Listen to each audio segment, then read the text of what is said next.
Listen carefully, for I speak from 500 years of accumulated wisdom. I am Fang Yuan, and the knowledge I have gained through countless trials, defeats, and victories transcends what any mortal mind could comprehend in a single lifetime. What I offer you now is not theory or philosophy detached from reality, but hard-won truth forged in the crucible of existence itself.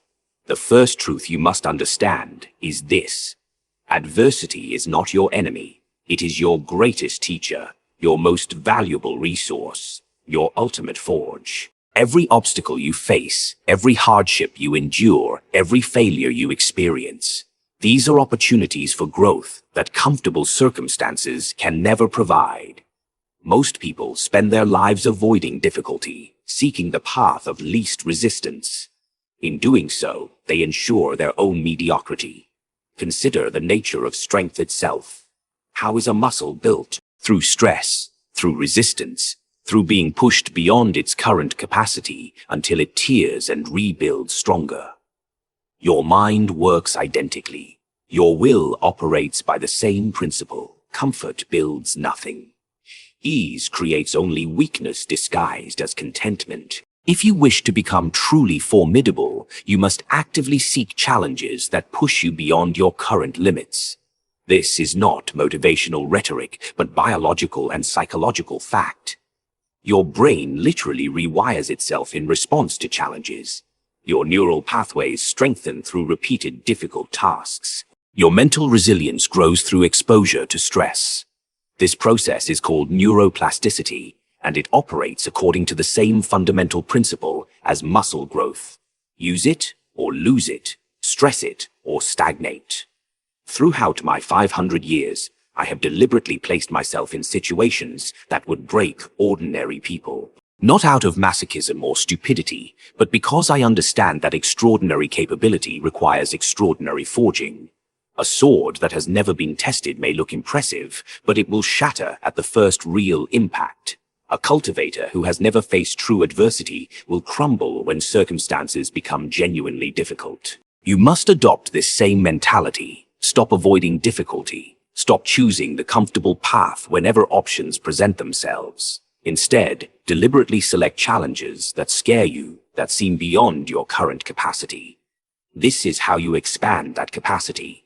This is how you forge yourself into something capable of achieving goals that currently seem impossible. But seeking adversity is not enough. You must also learn from it systematically. Most people experience hardship and learn nothing. They suffer, complain, then repeat the same mistakes that led to suffering. This is worse than useless. It is active self-sabotage. You must extract lessons from every difficulty, every failure, every painful experience. After every setback, I conduct thorough analysis. What went wrong? What assumptions proved false? What did I fail to anticipate?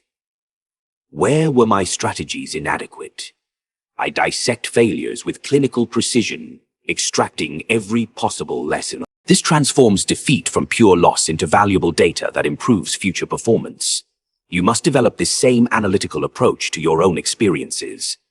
Treat your life as an ongoing experiment. Each action is a hypothesis being tested. Each outcome provides data. Analyze this data ruthlessly and adjust your strategies accordingly. This is what separates those who repeat the same mistakes endlessly from those who continuously improve. Now, let me speak of wisdom itself. For wisdom is perhaps the most misunderstood concept in all of cultivation and philosophy. Most people think wisdom is about accumulating knowledge, about reading books and memorizing facts. This is not wisdom. This is merely information storage, useful but insufficient.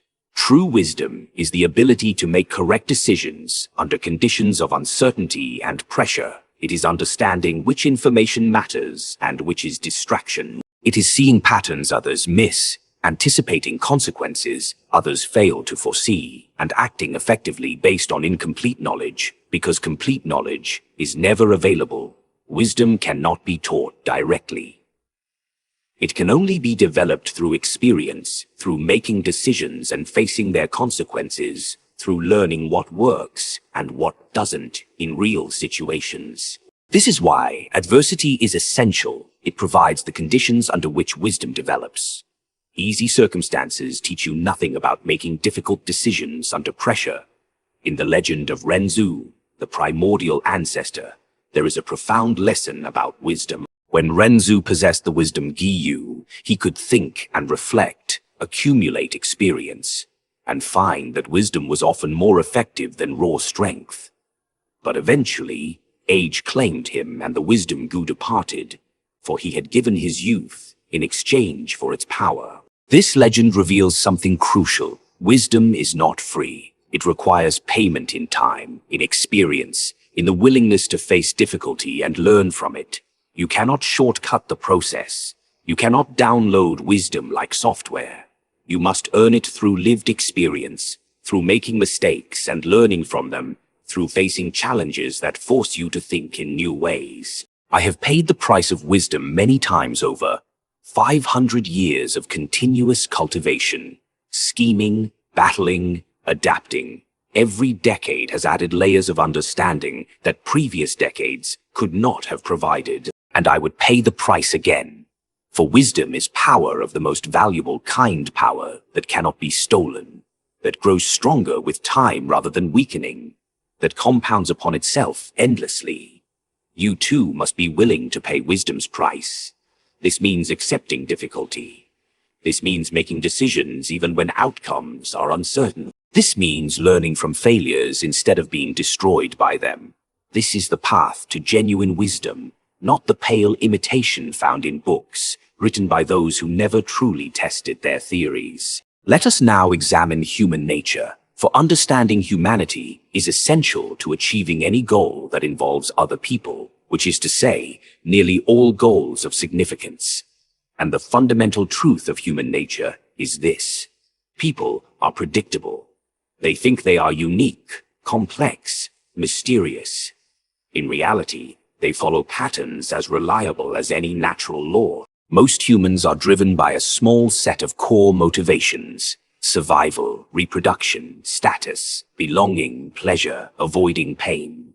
These drives shape their behavior in ways they rarely consciously recognize. They rationalize their instinct-driven actions with elaborate justifications, believing themselves to be rational beings. They are not.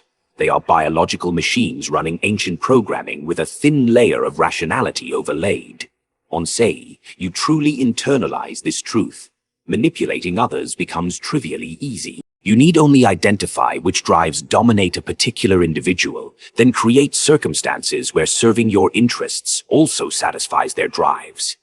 They will serve you willingly, even enthusiastically, never realizing they are being directed. Consider the drive for status. Most people crave recognition, respect, the feeling of being important. Offer them status or even just the appearance of status, and they will work tirelessly for you. Promise them that serving your purposes will elevate their position, and they become loyal tools. This works across cultures, across time periods, across all levels of intelligence. Status seeking is hardwired too deeply to be easily overcome. Or consider the drive for belonging. Humans are social creatures who evolved in small tribal groups. They have deep psychological needs to be part of something larger than themselves, to feel accepted by their in-group. Create an in-group that serves your purposes, establish yourself as its center, and people will sacrifice enormous amounts for the privilege of belonging. This is how religions, cults, and political movements achieve such power over their members.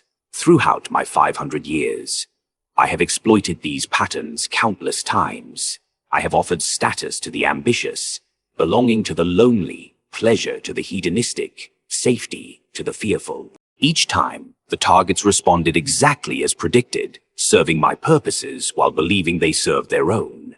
This is not deception in the conventional sense. I genuinely do provide what I promise.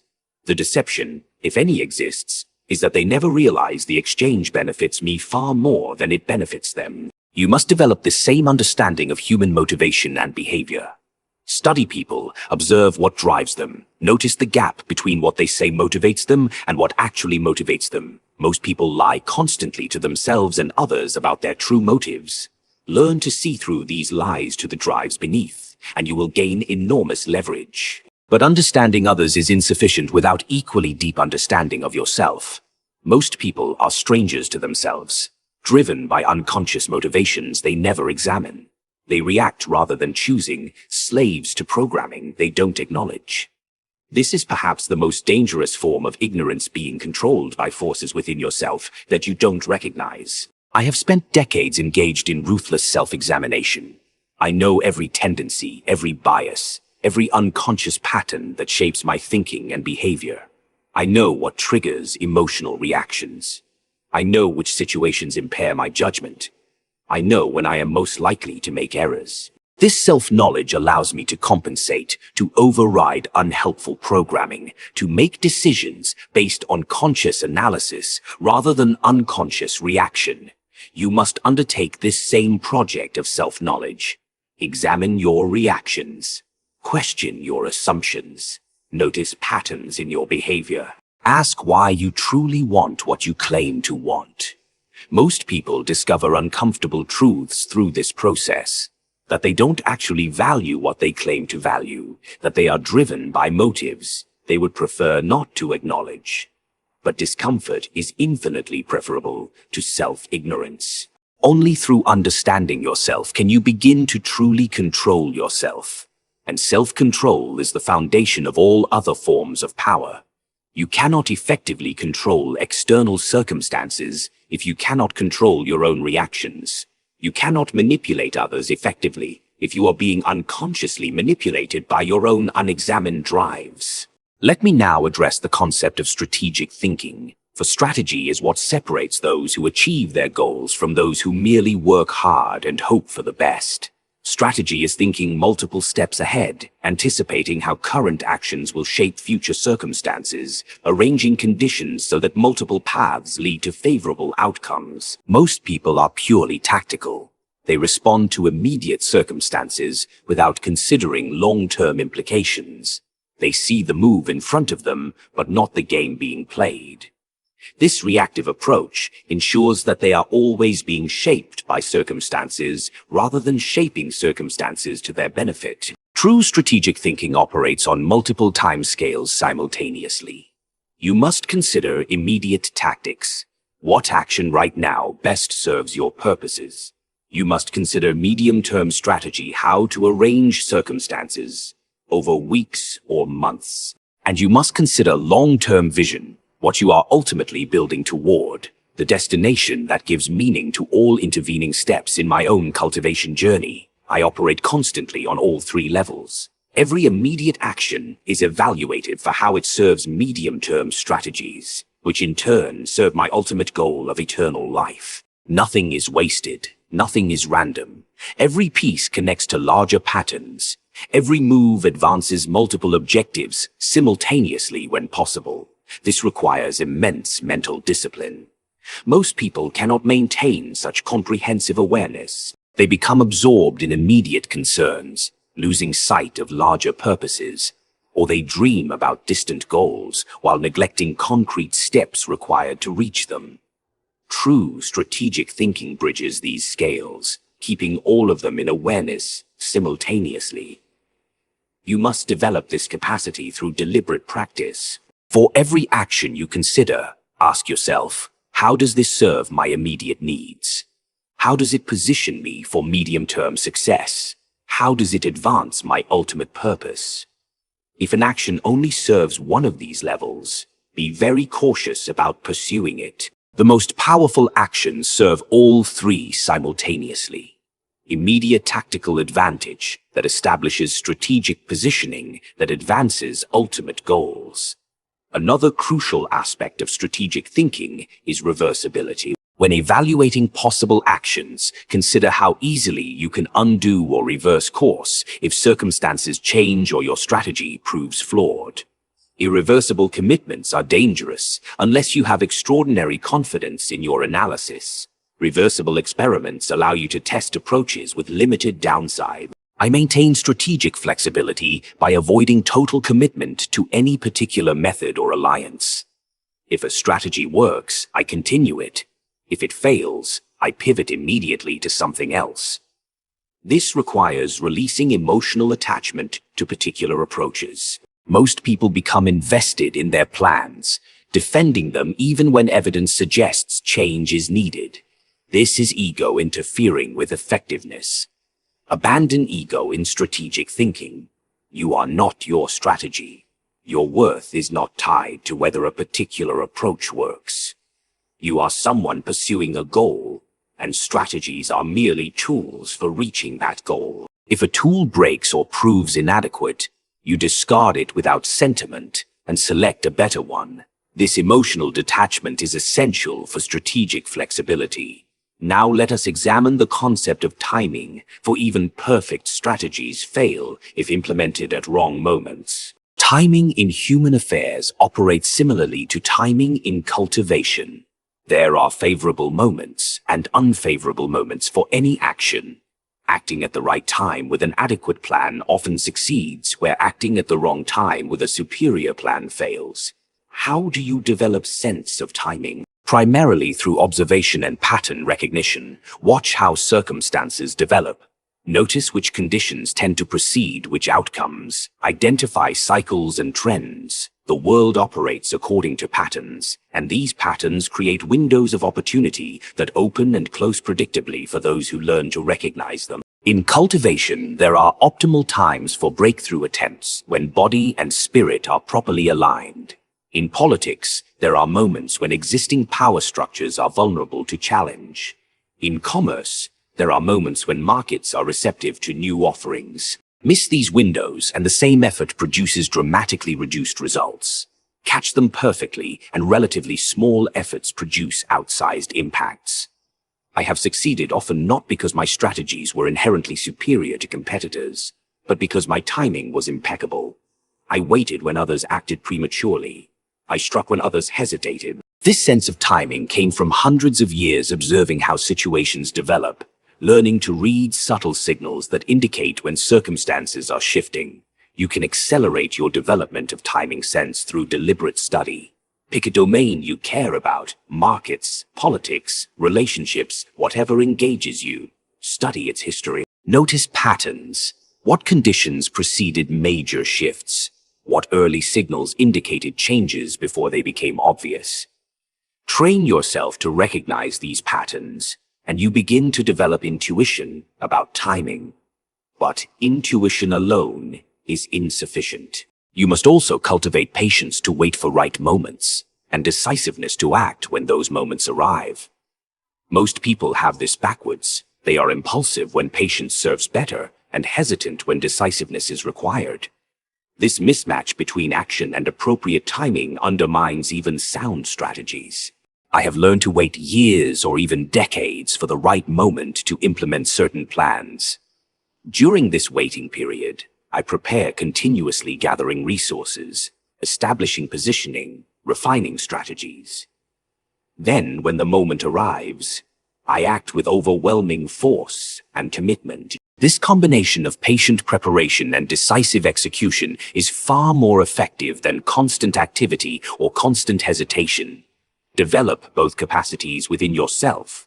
Learn to wait without anxiety, without questioning whether the moment will come. Trust your preparation, trust your analysis of patterns, and wait with calm certainty. But when the moment arrives, recognize it instantly and commit completely without second-guessing or hesitation. This rhythm of patient preparation and decisive action is the heartbeat of effective strategy. Let me now speak of adaptation, for the ability to change approaches in response to changing circumstances is perhaps the most essential survival skill. The world is not static. Circumstances shift constantly. Strategies that work brilliantly in one context fail miserably in another. Those who cannot adapt become obsolete, overwhelmed by changes they failed to anticipate and cannot adjust to. I have reinvented myself countless times across 500 years, different identities, different cultivation methods, different strategic approaches, all adapted to prevailing circumstances. This flexibility is what has allowed me to survive and thrive while rigid opponents, often more talented or better resourced, fell to changing conditions they could not accommodate. The key to effective adaptation is distinguishing between core purposes that must remain constant and methods that must remain flexible. Your ultimate goal should be absolutely fixed. This provides direction and meaning to all your efforts. But your specific approaches to reaching that goal should be held lightly, altered freely as circumstances demand. Most people have this exactly backwards. They are flexible about their goals. If one proves difficult, they switch to something easier. But they are rigid about methods. They have one way of doing things and resist changing even when that way clearly isn't working. This combination ensures they drift aimlessly while using increasingly obsolete approaches. Invert this completely. Fix your ultimate purpose with absolute determination. Let nothing shake your commitment to your chosen goal, but maintain complete flexibility about methods. Try many approaches, discard what doesn't work, modify what shows promise, abandon sunk costs without regret. Focus entirely on what actually produces results, rather than what you think should work or what you have invested heavily in. This requires emotional detachment from methods and identities. If you define yourself by a particular approach, you will resist changing it even when change is clearly necessary. If you measure your worth by consistency, you will maintain failing strategies to avoid admitting error. These ego investments actively harm your effectiveness. I define myself entirely by my goal of eternal life. Everything else, methods, identities, relationships, moral frameworks, is utterly flexible. This allows me to change approaches the moment evidence suggests change would be beneficial. I never defend failing strategies out of pride. I never maintain consistency for its own sake. I simply do whatever the current situation requires to advance toward my goal. Cultivate this same relationship with your methods and identity. You are not your current approach. You are someone pursuing a goal, and approaches are merely tools. When a tool breaks or becomes obsolete, you don't defend it out of loyalty. You discard it and find a better one. Apply this same ruthless pragmatism to every aspect of how you operate. Now let us examine the role of knowledge and continuous learning. Many people stop genuinely learning after their formal education ends. They accumulate information casually, but do not deliberately expand their capabilities or understanding. This is a form of voluntary obsolescence, choosing to stagnate when growth remains possible. I have never stopped learning. Every experience, every person, every situation is an opportunity to extract useful knowledge. I study continuously not out of academic interest, but because knowledge is power in the most literal sense. Understanding that others lack gives me strategic advantages. Capabilities others haven't developed make me more formidable. Every piece of knowledge or skill acquired is a tool added to my arsenal. But not all knowledge is equally valuable. You must be strategic about what you learn, focusing on domains that multiply your effectiveness. Knowledge that improves decision-making has enormous leverage. You make countless decisions, so improving them even slightly compounds into major advantages over time. Skills that multiply your available time or energy similarly have outsized value.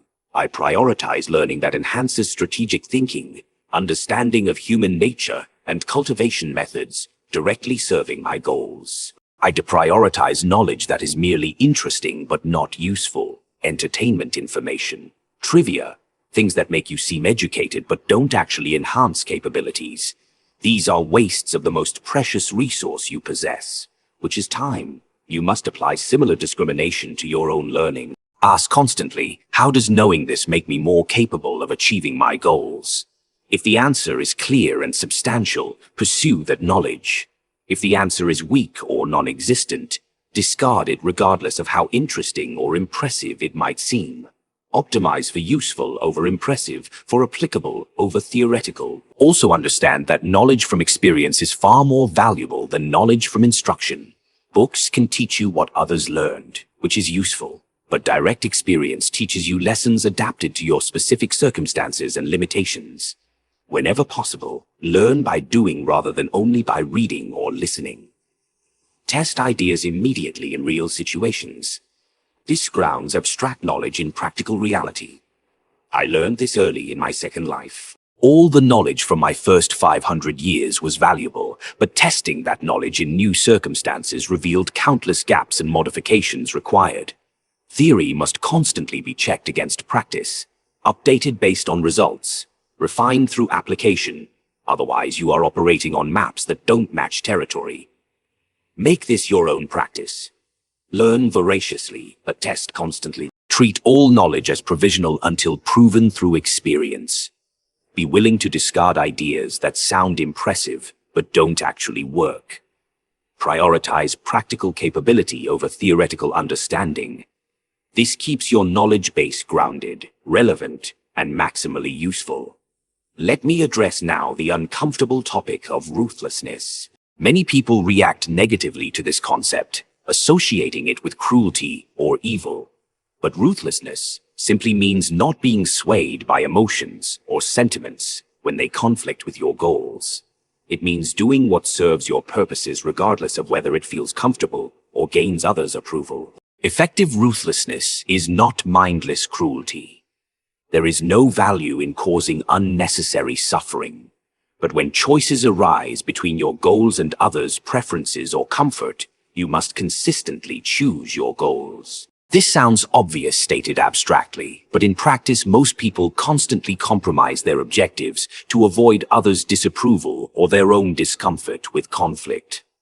Throughout my existence, I have made countless decisions that others found horrifying, betrayed allies when they ceased being useful, eliminated threats before they fully materialized, sacrificed individuals for strategic advantages. Each time, the calculation was the same. Does this action advance me toward eternal life? If yes, sentiment becomes irrelevant. This does not mean I am sadistic or cruel by nature. I take no pleasure in others suffering for its own sake. But neither do I allow potential suffering to prevent necessary actions. I evaluate consequences pragmatically and act according to that evaluation, setting aside both positive and negative emotional reactions. You must develop this same detachment. Notice when emotions are influencing your decisions in ways that don't serve your goals. Feel those emotions if you wish suppression is unnecessary, but do not let them control your choices. Make decisions based on strategic analysis, then implement them regardless of how you feel about implementation. This becomes easier with practice. Initially, acting against emotional impulses creates significant discomfort, but as you do it repeatedly and observe that results match strategic predictions rather than emotional fears, the discomfort weakens. Eventually, you can maintain emotional awareness while making decisions based entirely on practical analysis. One crucial refinement: distinguish between short-term and long-term consequences. Sometimes showing mercy or kindness serves long-term strategic purposes, even though it costs short-term advantages. Building reputation for reliability, creating genuine loyalty in valuable allies, establishing patterns that cause others to trust you. These can justify actions that superficially appear non-ruthless. The key is that these decisions must still be strategic. You show mercy because building certain reputation serves your purposes, not because you cannot bear to be harsh. You create loyalty because loyal allies are valuable resources, not because you need to feel like a good person. The reasoning remains ruthlessly pragmatic, even when actions appear benevolent. I maintain several different reputations simultaneously in different contexts: ruthless demon to some, reliable ally to others, wise advisor to yet others. Each reputation serves specific strategic purposes. None of them is my true self. They are all tools, masks, worn consciously for calculated reasons. This is advanced ruthlessness, recognizing that even reputation and identity are resources to be managed strategically. As this discourse extends and we delve deeper into the nature of existence and achievement, I must emphasize the supreme importance of mental discipline. Everything else I have discussed, strategic thinking, adaptation, ruthlessness, continuous learning, All of these require extraordinary mental discipline to implement consistently. Most people's minds are chaotic, undisciplined, easily distracted. They cannot maintain focus on long-term goals when short-term distractions arise. They cannot think clearly under pressure. They cannot override emotional reactions with rational analysis. This lack of mental discipline is perhaps the single greatest limitation preventing ordinary people from achieving extraordinary results. Mental discipline has multiple components. Focus control, the ability to direct and maintain attention on chosen objects despite distractions. Emotional regulation, the capacity to prevent emotions from overwhelming rational processes. Impulse control, the ability to delay gratification and avoid reactive behavior. Cognitive endurance, the capacity for sustained mental effort without degradation. I have developed all these capacities to extraordinary degrees through 5 centuries of deliberate practice. I can maintain complete focus on complex strategies while simultaneously monitoring environment for threats. I can experience extreme emotions without allowing them to affect my decisions. I can delay gratification for decades if strategic analysis suggests this serves my purposes. I can think clearly and complexly for extended periods without fatigue impairing judgment. You must begin developing these same capabilities immediately. Start with simple exercises. Practice maintaining focus on a single object or task without allowing your mind to wander. When you notice distraction arising, gently return attention to your chosen focus. This trains the basic mechanism of attention control. Practice observing your emotions without reacting to them. Feel anger, fear, desire, but notice these as experiences happening within you rather than truths about reality that demand immediate response. This creates space between stimulus and response where rational choice can occur. Practice delaying rewards systematically. Choose small ways to postpone gratification, skipping a meal, completing work before entertainment, saving money instead of spending. Each successful delay strengthens your capacity for impulse control. Start small and gradually increase the difficulty as capability develops. Practice extended thinking sessions. Set aside time for complex problem solving without interruptions. Push yourself to maintain focused cognition for increasing durations. When you notice fatigue making thinking more difficult, push slightly beyond that point before resting. This is how you build cognitive endurance, the same way physical endurance is built. These practices may seem basic, but they develop the foundational capabilities upon which all sophisticated achievement rests. Without mental discipline, all strategies fail in execution. With it, even mediocre strategies can succeed through superior implementation. This is why I emphasize it so strongly. It is the platform upon which everything else is constructed. As we approach the deepest truths I can share from 500 years of existence, let me speak of purpose itself. Why does any of this matter? What is the point of all this effort? All this sacrifice, all this discipline?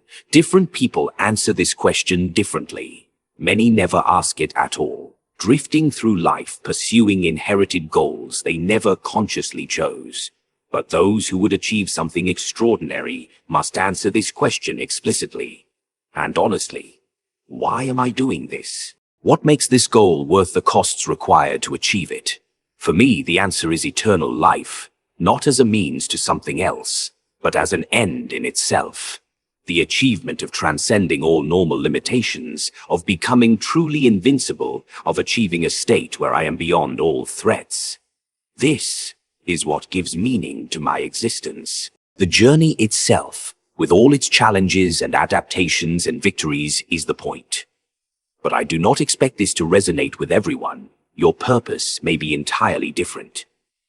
You might seek to build something lasting, to achieve mastery in some domain, to help certain people or causes, to experience certain states or accomplishments. The specific content matters less than that you have chosen it consciously and committed to it absolutely. Without clear purpose, all the capabilities I have discussed become aimless. Strategic thinking serves nothing if you have no destination. Discipline and ruthlessness are pointless if you have no goal that justifies them. Knowledge and adaptation become mere restless activity without direction. But with crystal clear purpose, everything aligns. Every decision becomes simpler because you have an unambiguous standard to evaluate it by. Does this serve my purpose or not?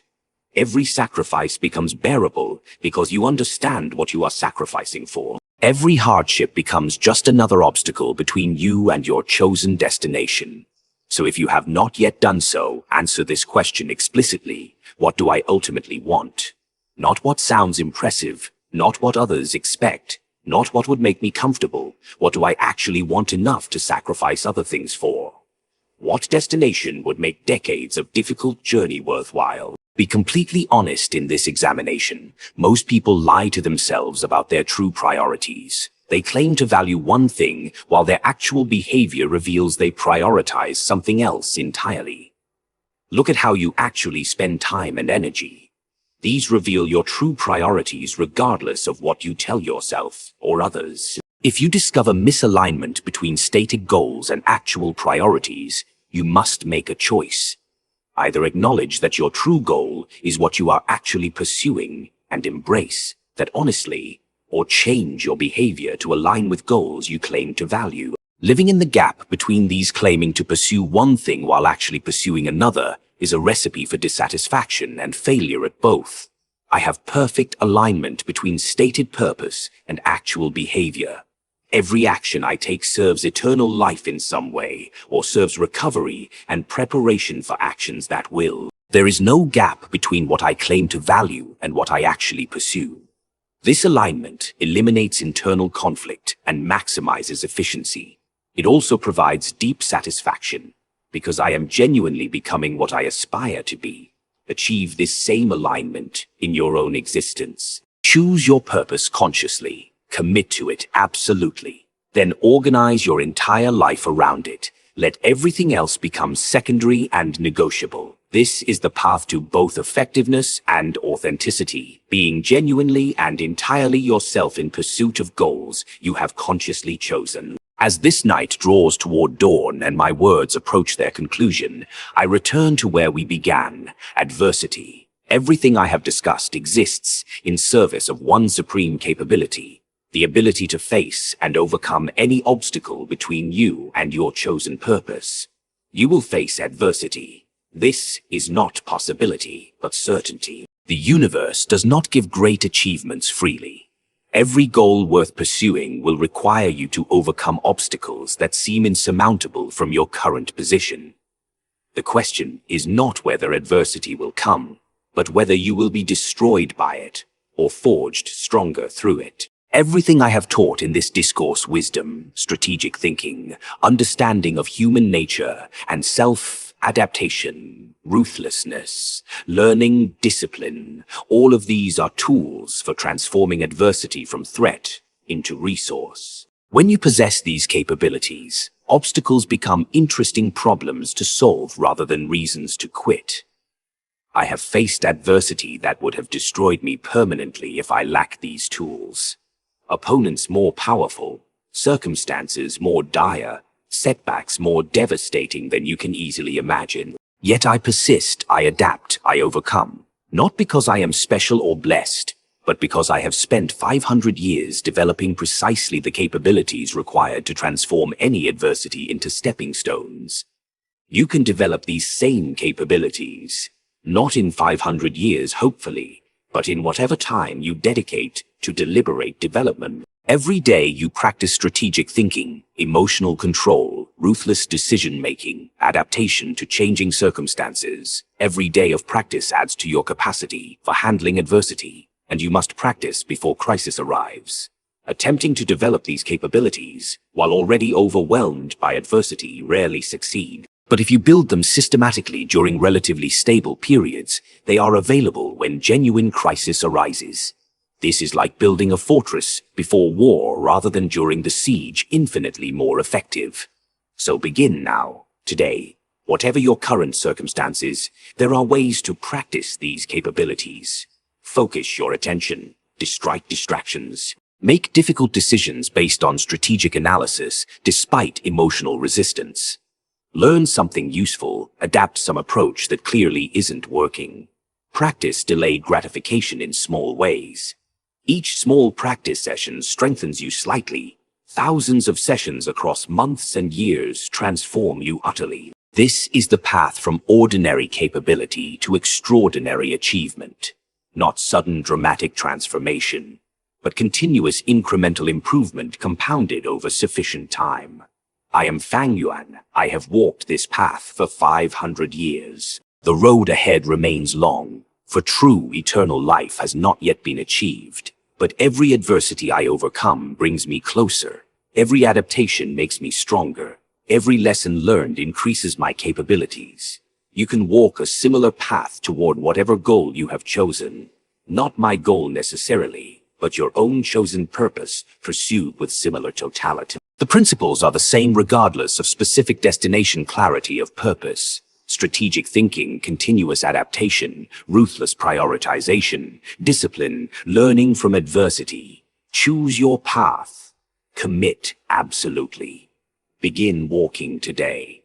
Face whatever adversity arises with these tools at your disposal. Transform every obstacle into growth. Persist across whatever time period proves necessary. And never ever surrender to the limitations others accept as inevitable. Transcendence is possible for those with sufficient will to pursue it relentlessly. This is the wisdom of 5 centuries. May it serve you as well as it has served me.